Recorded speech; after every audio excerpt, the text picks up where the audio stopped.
নমস্কার, সার্নটেনে সকলকে স্বাগত। আজ অঙ্গনওয়াড়ি কর্মীদের জন্য বিশেষ সুখবর। আজ কিছুক্ষণের আগেই মুখ্যমন্ত্রী মমতা বন্দ্যোপাধ্যায় তার ফেসবুক পোস্টে বা অন্যান্য যে টুইটার অ্যাকাউন্ট সেখানে ঘোষণা করেছেন তাদের আশা অঙ্গনওয়াড়ি কর্মী ও অঙ্গনওয়াড়ি হেল্পারদের বেতন বৃদ্ধির কথা।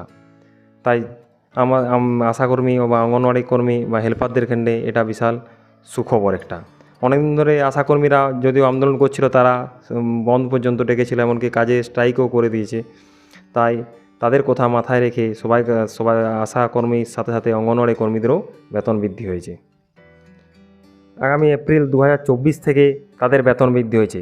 এক্ষেত্রে অঙ্গনওয়াড়ি যে কর্মী আছে তাদের মাসে 750 টাকা করে বৃদ্ধি হয়েছে, আর অঙ্গনওয়াড়ি হেল্পারদের 500 টাকা করে বেড়েছে, আর আশাকর্মীদেরও 750 টাকা করে বেড়েছে।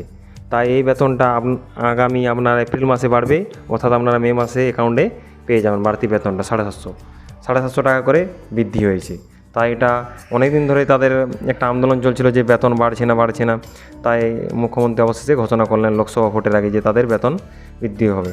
তাই আমরা বলেছিলাম যে লোকসভা ভোটের আগে একটা সুখবর আসতে পারে, তাই সেটাই হলো। ঠিক আজকেই 6 তারিখ মার্চের 2024 ঘোষণা মুখ্যমন্ত্রী মমতা বন্দ্যোপাধ্যায় তাদের জন্য 750 টাকা করে বেতন বৃদ্ধির কথা ঘোষণা করলেন, আর হেল্পারদের 500 টাকা।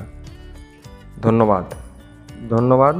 যারা এই চ্যানেলটিকে এখনও সাবস্ক্রাইব করেননি তারা সাবস্ক্রাইব অবশ্যই করে নেবেন, যাতে এরকম ভিডিও সহজে আপনাদের কাছে খুব সহজেই পৌঁছে যায়। আপনাদের অঙ্গনওয়াড়ি কর্মী বা হেল্পারদের যে খবরগুলি তাদের আপনাদের কাছে খুব সহজেই পৌঁছে যায়। এছাড়া পোষণ টিকারের কাজগুলি আপনারা সহজেই করতে পারবেন।